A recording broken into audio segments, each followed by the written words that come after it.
हाँ, सारा सुनने वाले जो भी रेडियो सुन रहा है बात हमारी राम राम, हमारा नमस्कार।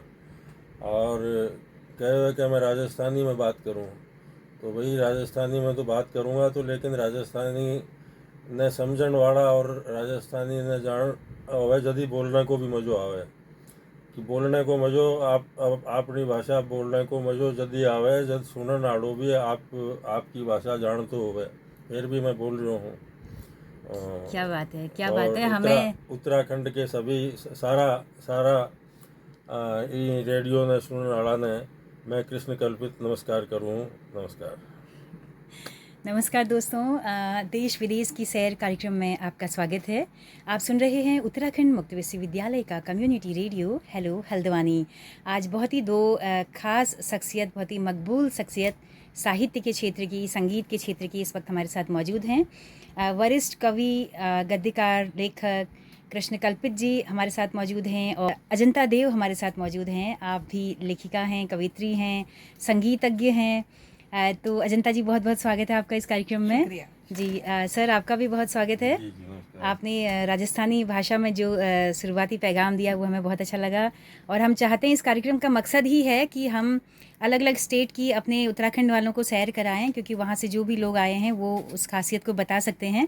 तो वहाँ का संगीत पर हम बात कर सकते हैं, कुछ गाने हम गा सकते हैं। तो मैं चाहती हूँ कि जी मैम, संगीत में बहुत रुचि है मैम की, तो मैम आप थोड़ा सा कुछ गुनगुनाइए। जी जी। यहाँ उत्तराखंड के निवासियों को मैं ये बताना चाहूँगी कि वहाँ का एक लोकगीत है कुरजम। कुरजा का मतलब वो है एक्चुअली साइबेरियन क्रेन, जो हज़ारों किलोमीटर की यात्रा करके और रेगिस्तान में आते हैं शीतकालीन प्रवास के लिए। ओह, वाह। और वो इतने बरसों से आ रहे हैं कि उन पर ही लोकगीत बन गया।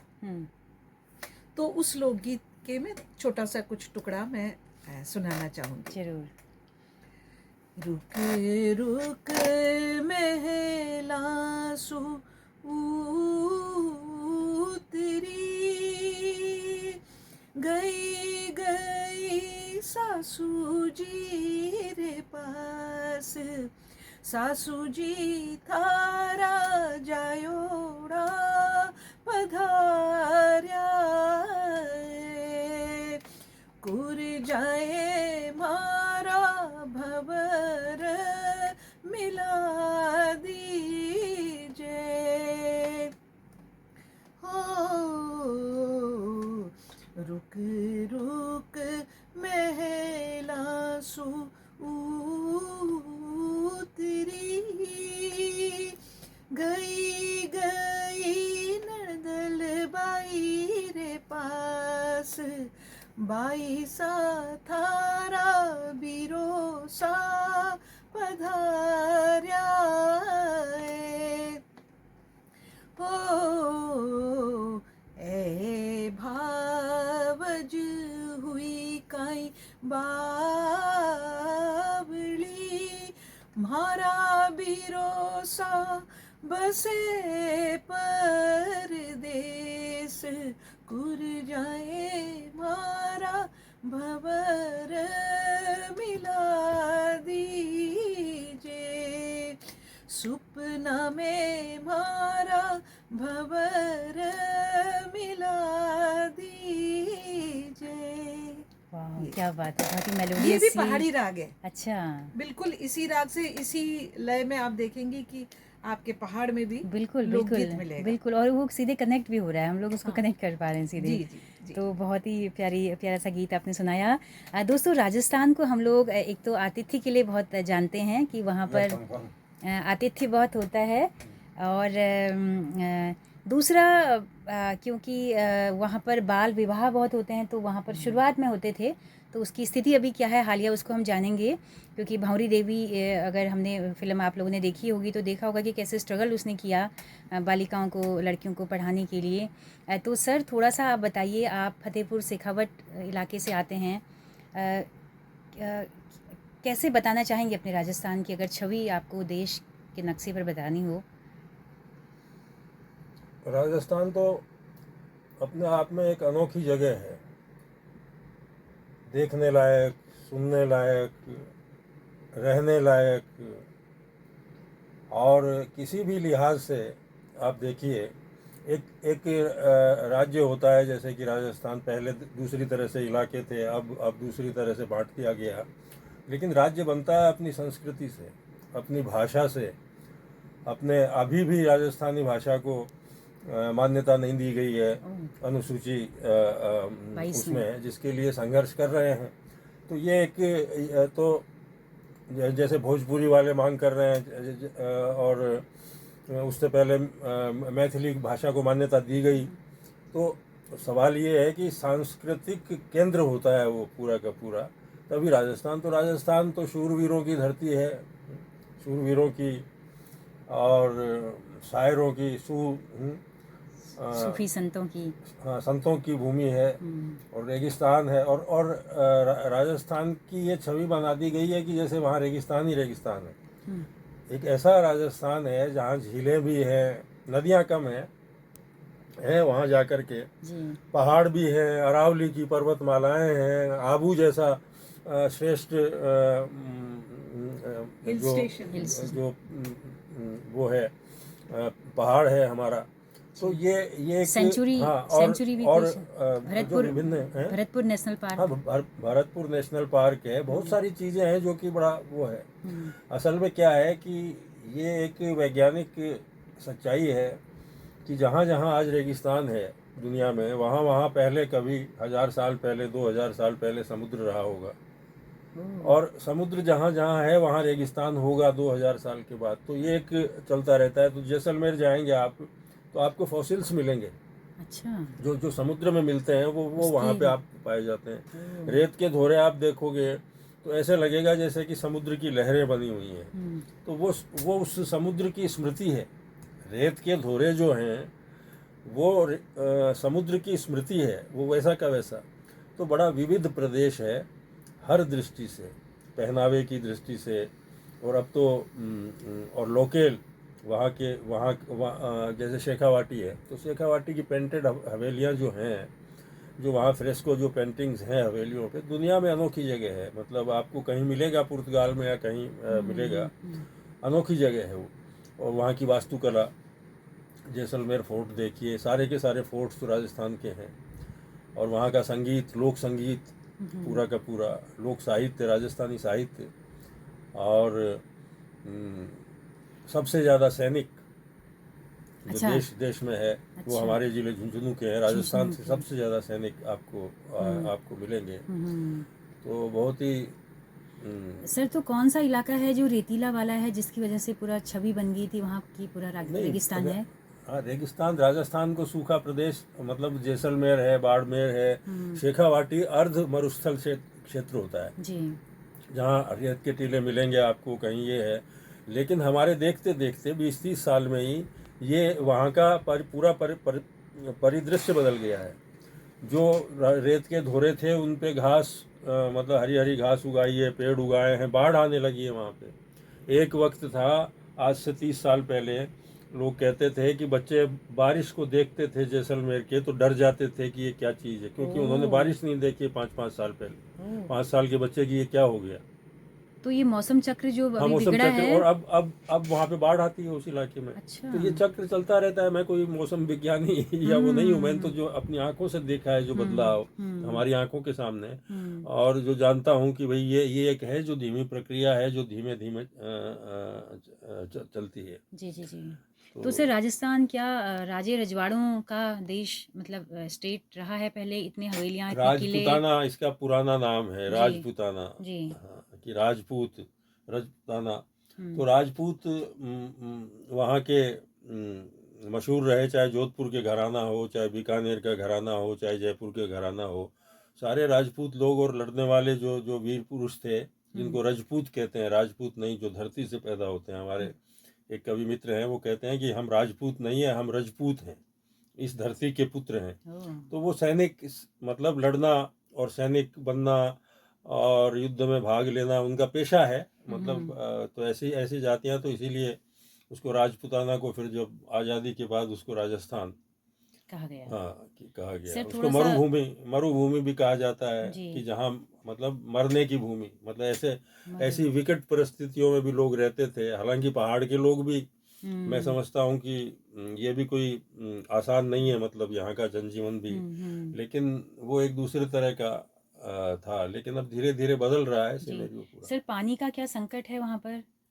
जैसे नदियाँ झीलें तो हैं कहा आपने, हाँ, तो इस बार तो बहुत तगड़ी बारिश हुई है। अच्छा हाँ, और पहले था, मतलब लोग खारा पानी होता था, मीठा जी पानी होता था, लोग जी घर पे टाके बनवा के रखते थे, पानी को इकट्ठा करते थे, जी तालाब होते थे, बावड़ियाँ होती थी, वो तो सब खत्म हो गया खत है, जी जो जी जी पुरानी सारी चीजें। जी तो अब तो पानी नगर पालिका का पानी है, और ये पानी है। जी सर, और पलायन कितना हुआ है वहाँ? पानी की समस्या तो, मतलब संकट तो है ही, जो हम्म, जो है, तो ये केवल वहाँ की ही नहीं है, सब सब जगह की जी जी समस्या है। जी सर, पलायन भी सब जगह की समस्या है इसी तरह से, क्या क्या स्थिति पलायन है तो वहाँ देखिए, पर? अकाल पड़ते थे वहाँ, हम्म तो अकाल पड़ते थे तो लोग अपने पशुओं के साथ, अपने घर वालों के साथ मालवा में प्रस्थान कर जाते थे। वो मालवा मालवा हरी भरी भूमि थी, वहाँ उनको ओह करते थे।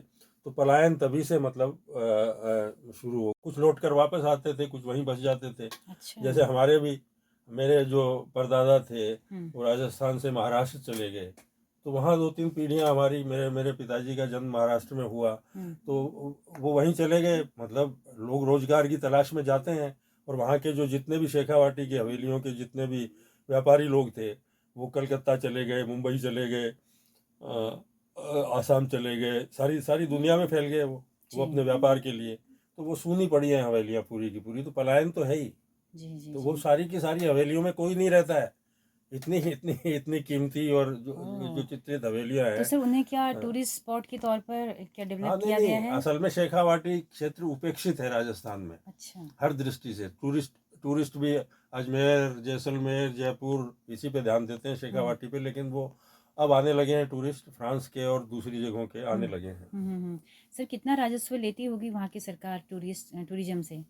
अब इसका मेरे को जानकारी नहीं है, हाँ, लेकिन क्योंकि है, एक बड़ा अब नहीं, उद्योग बड़ा है उद्योग है, टूरिज्म टूरिज्म पर। उद्योग है वहाँ पे। जी जी जी, टूरिज्म अगर सेकंड नंबर पे कहें तो क्या ज़्यादा आय जो भी किससे? आएगा, वो आगरा जाएगा। कोई भी टूरिस्ट आएगा हिंदुस्तान, वो आगरा जाएगा, जयपुर जाएगा, जैसलमेर जाएगा, हम्म मतलब दिल्ली जाएगा, मतलब हम्म ये तो उसका सर्किट एक बना दिया गया है। बिल्कुल तो बिल्कुल। वहाँ तो वो जाएगा ही जाएगा। और खान पान भी वहाँ का, यहाँ भी मेले ठेले लगते हैं तो बीकानेरी और ये सब एक स्पेशल रहता हाँ, है। तो खान पान तो राजस्थान का बहुत ही, हाँ एक तो शाकाहारी शाकाहार प्रमुख है। अच्छा हालांकि वहाँ के नॉनवेज भी बड़े मशहूर हैं। हर घर, हर ठिकानेदार जो होते थे, ठाकुर लोग, हाँ उनकी अपनी रेसिपीज होती थी अच्छा नॉनवेज की। अच्छा और मैं केवल इतना जानता हूँ, मैं अच्छा खाता नहीं, मैं शाकाहारी हूँ, अच्छा लेकिन वो भी होती थी। अच्छा, लेकिन मुख्यतः, मतलब शाकाहार प्रधान गुजरात की तरह राजस्थान है। क्या क्या बात है। और बाजरे की रोटी, और दाल छाछ। बाटी चूरमा, और घी घी बहुत खाते हैं लोग, और हम्म मीठा बहुत खाते हैं, मिर्ची हम्म बहुत खाते हैं। हम्म मिर्च वहाँ के लोग बहुत खाते हैं, जी जी जी क्योंकि वो शायद ये है कि गर्मी झेलते थे, तो उनको मिर्च की ज़रूरत होती होगी। तो हम्म वो खान पान तो उसी से बनता है ना, कि वातावरण से, कि आपको क्या खान पान करना है, तो और वर्षों में, सैकड़ों वर्षों में सेट होता है कि आपको क्या खाना है, क्या नहीं खाना है। तो बिल्कुल खाना बहुत ही अच्छा है राजस्थान का। जी। और अ, तो सर पहाड़ से बड़ा साम्य है राजस्थान का। हाँ, जी, भाषा का और क्योंकि भाषा का भी, संस्कृति, लोग और गीत। मेरे तो जी बहुत मित्र हैं पहाड़ी लोग, जी तो जी एक साम्य है, मतलब। सर, जो और ये, हाँ, ग्रामीण राजस्थान था जो, वो कितना अभी बचा हुआ है? शहरीकरण कितना हो गया है? अब ये तो देखिए, शहरीकरण का नहीं है वो, मतलब जो पलायन है, मतलब तो जो मिट्टी के पलायन घर केवल जो थे, प्रदेशों से ही नहीं होता वो है। मिट्टी के घर क्या कंक्रीट में तब्दील हो चुके हैं या अभी बचे हो हैं? रहे हैं धीरे धीरे, जी लेकिन अभी भी सुदूर जैसलमेर में जाएंगी, बाड़मेर में, ढाणियों में हम्म दूर, हम्म वहां तक अभी कंक्रीट का जंगल नहीं फैला है, हम्म बचा हुआ है। अब कितना बचा रहेगा, ये सारे दुनिया का और देश का संकट है, जी कि हमारे जो पारंपरिक जो चीज़ें हैं, जी उसका सौंदर्य, उसकी ना को बचा के रखें। जी तो अभी भी राजस्थान में जाएंगे आप अंदरूनी, हम्म तो आपको नजर आएगा वो दृश्य। वो हाँ। है वो हम्म। है सर। जो इस धरती ने जिन कवियों को जन्म दिया है, मैं चाहती हूँ उनका भी कुछ जिक्र आप करें, नाम अगर बताएं। हाँ, नहीं, आप बहुत ही हैं पहले तो। कवियों की हाँ धरती है। सर, कुछ वो तो नाम बताते का जाइए। पूरा कवि सूर्यमल लेखक। मिश्रण, हाँ डिंगल के बहुत बड़े कवि, कन्हैयालाल सेठिया, जी गजानन वर्मा, आ, उम, बहुत बहुत बड़े बड़े, सत्यप्रकाश जोशी, हम्म और कानदान, और राजस्थानी के कवि मैं बता रहा हूँ, हम्म हिंदी के कवि नंद चतुर्वेदी, नंद किशोर आचार्य हमारे समकालीन लोगों में। हम्म, तो एक परंपरा चली आती है, और वो लोक साहित्य की राजस्थानी की, अब हिंदी में बहुत लोग राजस्थान के हैं जिनको कि राष्ट्रीय स्तर पे राजस्थान में लिखने वाले हैं, क्योंकि बड़ा संकट था पहले कि भाई राजस्थान के लोग तो राजस्थानी जानते हैं, इनका हिंदी से क्या काम, तो हिंदी दुनिया में प्रवेश बड़ी मुश्किल से मिलता था। तो अब लेकिन राहें आसान हुई हैं, और राजस्थान में बहुत युवा और बहुत प्रतिभाशाली लोग हैं जो अब हिंदी में अपनी जगह बना रहे हैं। जी सर, अब साहित्य अकादमी है राजस्थान की अपनी हाँ, है भी। राजस्थान की अकादमी है, लेकिन वो बर्बादी की हालत में है कि वो जब सरकार आती है अपना अध्यक्ष बदल देती है, और वो अध्यक्ष भी तब बदलती है 4-5 साल के बाद, जब वो जाने वाला होता है, फिर नई सरकार आती है उसको बदल देती है। तो तो सर वो भाषाएं कौन कौन सी हैं वहाँ पर राजस्थान में? देखिए कि राजस्थान, ऐसे तो आप देखिए कि राजस्थानी भाषा की मान्यता का जो सवाल है, तो कहा जाता है कि कौन सी राजस्थानी, कौन सी का मतलब कि वो कहते हैं शेखावाटी, हाड़ौती, बागड़ी, और ये जितने भी मतलब हमारे इलाके जो बटे हुए हैं, उनके उच्चारण में आपको, लेकिन राजस्थानी तो एक व्यापक हुआ ना, या हाड़ौती, ये सारी राजस्थानी में हम परिगणित करते हैं। जी जी। सारी चीज़ें, और उसकी एक मानक राजस्थानी बनाने की कोशिश है पिछले 50 सालों से साहित्य के जरिए चल रही है, कि एक मानक राजस्थानी बनाई जाए कि जो जोधपुर वाला भी समझ सके, बाड़मेर वाला भी समझ सके, सीकर वाला भी समझ सके, और कोटा वाला भी समझ सके। तो ये तो अब एक भाषा नए ढंग से निर्मित होती है, तो आधुनिक राजस्थानी बनाने का एक प्रयास जारी है। जी, जैसे कि हमारे उत्तराखंड में कुमाऊनी का भी चल रहा है कि आप दर्जा दीजिए उनको भाषा का। हाँ, तो अल्मोड़ा की जो है वो मानक कुमाऊनी मानी जाती है। हाँ, उसके आधार पे फिर हाँ, एक मिलेगा, तो उसी तरह से आपके वहाँ भी हाँ। है। जी, तो सर बहुत सी बातें आपने बताई, कुछ और अगर राजस्थान के बारे में चलते-चलते बताना चाहें, फिर हम अजंता जी के अब पास में आ रहे राजस्थान के हैं। बारे में यही है कि आप सब लोग घूमने आइए वहाँ जी, पे और देखिए। अब मैं जी, क्या बताऊँ जी, राजस्थान। जी, जी, जी, राजस्थान में पैदा हुआ, मैं राजस्थान में रहता हूँ, जी। और राजस्थान मेरी धरती है। तो बहुत बड़ी बड़ी अच्छी जगह है, अच्छे लोग हैं राजस्थान के, और बड़े अतिथि वत्सल लोग हैं, और आपको भरपूर भरपेट खिलाएंगे वो। और मिठाई बड़ी अच्छी बनती है बीकानेर जोधपुर में, तो बड़ी, और हमारे शेखावाटी के पेड़े चिड़ावा के, अच्छा। तो खान पान भी अपनी तरह का है वहाँ। जी, बहुत शुक्रिया सर। आप तो दिल्ली में वैसे आप बस गए ना? नहीं, मैं जयपुर। अच्छा, जयपुर में रहते जयपुर हैं। लौट गया मैं वहाँ अच्छा, से। अच्छा। हाँ, दो मैं सेवानिवृत्त हुआ वहाँ से दूरदर्शन दूरदर्शन के महानिदेशालय से। महानिदेश जी। उसके बाद मैं जयपुर चला गया घर जी, पे। जी, जी। सर जो बड़े उच्च सेवाओं में लोग हैं वो लौटते हैं अपने घरों की तरफ को, या कम लौटते हैं। मुझे तो, मैं 15 साल रहा आखिर में दिल्ली में, तो लोग कहते हैं कि यहाँ 10 साल जो रह जाता है वो दिल्ली में ही बस जाता है। तो मैंने कहा कि मेरा तो मन लगा नहीं यहाँ पे, कि मैं नोएडा में बसूँ, जाके गुड़गांव में बसूँ, और नोएडा में भी 170वें सेक्टर में जाके बसूँगा, वहाँ पे क्या क्या क्या करूँगा मैं। तो मैं लौट के आ गया। कम आते हैं वो, लेकिन ठीक है। जी, बहुत शुक्रिया सर इस पूरी यात्रा को बताने के लिए। अजंता देव जी हमारे साथ मौजूद हैं, और आप भी भारतीय सूचना सेवा से सेवानिवृत्त हैं, और आप दोनों ही जीवन साथी भी हैं, और मौके से आज हमारे स्टूडियो में आए हैं। दोस्तों, आप सबको अच्छा लग रहा होगा, मैं वैसी उम्मीद करती हूँ। अजंता जी, आप वैसे बंगाली फैमिली से हैं ना? जी, तो जी। थोड़ा सा राजस्थान का इस तरह का जो बुनावट है उसको थोड़ा सा बताइए कि किन किन किस किस तरह के लोग वहाँ पर रहते हैं। हाँ, राजस्थान में आप देखिए कि बहुत शुरू में, जबकि वो रजवाड़ा ही था, तब तक उसका विलय नहीं हुआ था, तो जो अलग अलग रियासतें थी वो अपने यहाँ पर शिक्षाविद, डॉक्टर, संगीतकार, इस तरह के लोगों को अपने यहाँ वो बुलाते थे, अपने यहाँ उनको बसाते थे, जिससे कि उनके यहाँ एक विविधता भी हो, और जो हुनर है वो उनके खुद के रियासत में भी फैले। तो इस लिहाज से आप देखेंगे कि जो विशेष रूप से जो बंगाली समुदाय है वो डॉक्टर्स और शिक्षाविद, ये दोनों में, अब देखिए जैसे जयपुर को जिसने बसाया वो भी एक बंगाली थे। अच्छा, अच्छा। तो उसी तरह से विद्याधर वो जो थे वो बंगाली थे। अच्छा। उनको जयपुर के राजा ने बुलाया, और तब वो जयपुर भी नहीं था, वो आमेर में थे, और उन्होंने इस जो अब जिसे हम जयपुर के रूप में जानते हैं उसे बसाने का जो श्रेय है वो विद्याधर का है। तो वो इस क्योंकि तरह से बंगाल उस समय नवजागरण का एक केंद्र रहने की हाँ, वजह से एक बौद्धिक हाँ, चेतना का केंद्र बौद्धिक था। चेतना का केंद्र है। जी, जी। डॉक्टर्स तो आप देखेंगे कि शुरू में कस्बों में बंगाली डॉक्टर हर हुँ, जगह हुँ, कुछ हुँ। बोर्ड लगे रहते थे, बिल्कुल, बंगाली डॉक्टर, बिल्कुल, बंगाली बिल्कुल, डॉक्टर। बिल्कुल। तो जो बंगाली समुदाय है वो अपनी बुद्धि के जरिए ओह! वो राजस्थान में आया। हुँ। तो उन्हीं में से एक परिवार हमारा भी अच्छा, था। कितनी तादाद होगी अभी बंगालियों की अब वहाँ पर? काफ़ी है, अच्छा। प्रचुर है। मतलब हम बंगालियों की तादाद इस तरह से गिनते हैं कि एक शहर में कितनी दुर्गा पूजा होती है। अच्छा। तो जितनी दुर्गा पूजा होती है हुँ। इसका मतलब वहाँ पर उतनी संख्या में मैं बंगाली मौजूद हैं। तो हुँ, हर शहर में 5-6 जी। दुर्गा पूजा तो ज़रूर होती जी, है। जी, जी, जी। अजंता जी, राजस्थान को थोड़ा-सा हम बाल विवाह के तौर पर भी शुरुआत में हाँ, देखते थे। हुँ। अभी क्या स्थिति है वर्तमान की?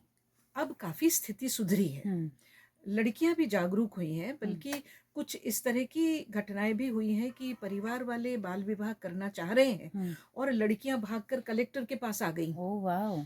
कि हमें ये विवाह नहीं करना, हुँ। इसको रुकवाइए। हुँ, हुँ, हुँ, हुँ। तो वो आमने सामने भी हो गए प्रशासन और अच्छा, जो पेरेंट्स। परिवारजन थे। हुँ, हुँ, हुँ। लेकिन अंत में प्रशासन की जीत होती है क्योंकि हुँ, कानून तो कानून है। वही है। जी, तो इस तरह की घटनाएं भी हो रही हैं, जी। लेकिन बिल्कुल अगर हम इंटीरियर में अगर देखें, इंटीरियर में दूर ढाणियों में अगर हम बोले तो तो अभी भी वहाँ अभी भी बाल विवाह है। अच्छा, और विशेष रूप से आखा तीज के दिन ये बाल विवाह के नंबर्स बहुत बढ़ जाते हैं। अच्छा। तो प्रशासन भी इस पर पूरा जोर देता है। आखा तीज के वक्त निगरानी, विशेष टीम बनाई जाती है जो इस पे ओके। नजर रखती तो है। ये आखा तीज कुछ लोकल त्योहार है उस दिन या क्या हाँ, होता है? एक तिथि है, ओके। अक्षय तृतीया। अक्षय तृतीया, अच्छा। उसे आखा तीज बोलते तो हैं ये वहाँ क्या पर। सामूहिक विवाह होते हैं या अपने? सामूहिक विवाह पहले होते थे, हुँ, अब सामूहिक विवाह एडल्ट्स के तो होते हैं हुँ। आखा अच्छा। तीज के दिन। ये ओपन मुहूर्त होता है, जी। मतलब उसमें ओपन मुहूर्त है वो आका अच्छा, तीज। मतलब उस दिन मतलब मुहूर्त है ही है, सब हाँ, कोई भी कर कोई सकता भी है। करे तो सामूहिक विवाह तो हाँ, हाँ, हो हाँ। जाते हैं, हुँ। लेकिन तो मैम बाल ये विवाह अब मैम छुपकर होते हैं। मैम उम्र क्या रहती है अभी भी बाल विवाह की, मतलब 14, 15, 16 साल? 14-15, हाँ, 14-15 14-15, साल। हाँ। तो ये गौना जैसा कुछ होता है हाँ, हाँ। कि जैसे बाद में ले जाएँगे विवाह अभी? विवाह तो कर दिया, मान लीजिए 10-12 में ही विवाह कर दिया। हाँ, हाँ। लेकिन गौना जो होता है वो अमूमन 16-17। शिक्षा में मतलब लड़कियाँ हैं और अच्छी हायर एजुकेशन तक क्या पहुँच पाती हाँ, हैं? बिल्कुल। अब तो गाँव की लड़कियाँ भी, हुँ। हर गाँव में। और जो ज़िक्र हो रहा था कि जो शेखावाटी इलाका हुँ, है, हुँ, हुँ। वो इलाका तो स्त्री शिक्षा में अग्रणी है। हुँ।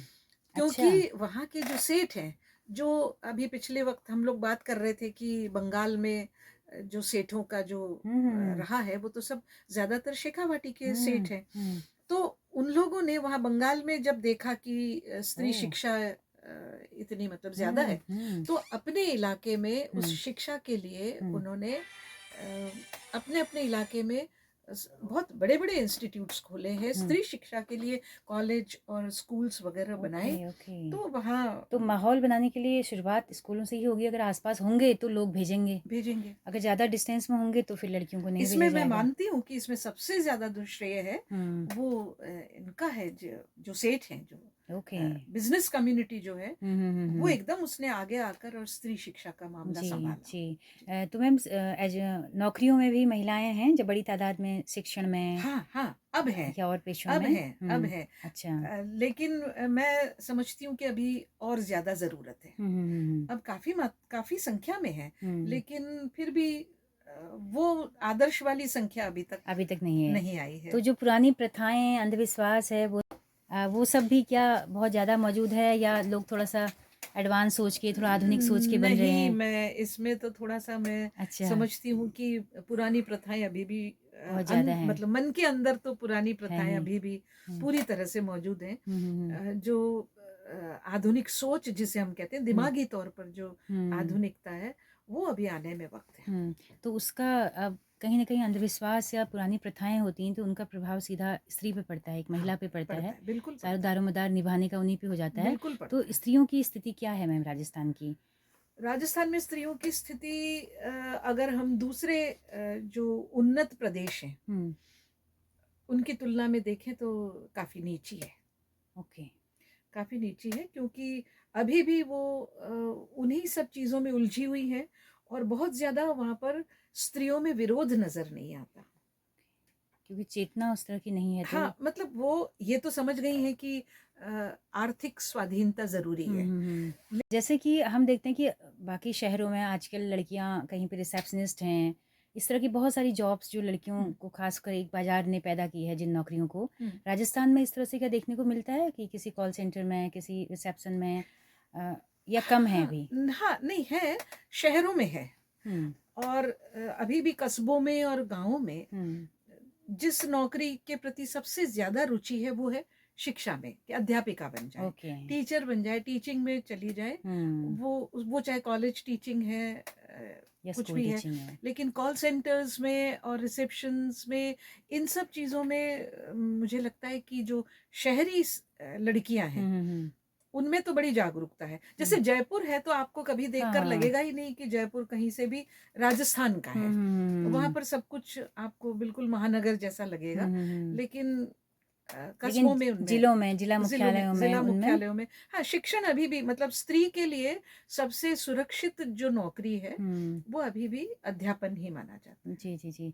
बाकी पर्दा प्रथा वगैरह भी है क्या? नहीं, पर्दा पर्दा वगैरह प्रथा नहीं? उस तरह से नहीं है, नहीं है अब। ना ना, उस तरह से नहीं है। गाँवों में है, गाँवों में है, कुछ खास कम्युनिटीज में है। जैसे गाँवों की जो राजपूत औरतें हैं उनमें अभी भी है, वो घूंघट करती हैं, और लेकिन नहीं है। बल्कि आपको तो ये जानकर बड़ा अचंभा होगा कि राजस्थान की जो आदिवासी जो समुदाय है वो तो बड़ी ओपन है। अच्छा, वो तो हमेशा ही वो हर बड़ी जगह ओपन का। है, हाँ, अच्छा। वो बड़ी ओपन है। वहाँ पर कोई पर्दा प्रथा नहीं है। वो लगभग स्कर्ट की तरह घाघरा पहनती हैं, है ना। तो वो तो आदिवासी कितना है वहाँ पर? आदिवासी अच्छी तादाद में है। अच्छा। कई जिले हैं जो बिल्कुल आदिवासी हैं, बांसवाड़ा, प्रतापगढ़, अच्छा। उदयपुर का कई ओके। मतलब काफी जी इलाके, जी वो जी। सब। मुझे याद है कि दिवाली का सीजन आते ही बहुत सारे पोस्टर्स जब मार्केट में दिखते थे तो उसमें राजस्थान के पोस्टर एक खास आकर्षण लिए हुए होते थे। हाँ, एक महिला सर में मटका लिए हुए, मटका पानी लिए का हुए, हाँ। रेगिस्तान दिखा रखा है, हाँ। हाथों में पूरी चूड़ियां भरी हैं, तो वो पोस्टर दीवारों में अक्सर ड्राइंग रूम में हमारे रहते थे, हाँ हाँ हाँ, है ना। तो वो ज्यादातर ये जो पोस्टर वाली जो हाँ स्त्रियां हैं वो हाँ ज्यादातर आदिवासी। नहीं, वो आदिवासी नहीं है, वो मरुस्थल की हैं। अच्छा।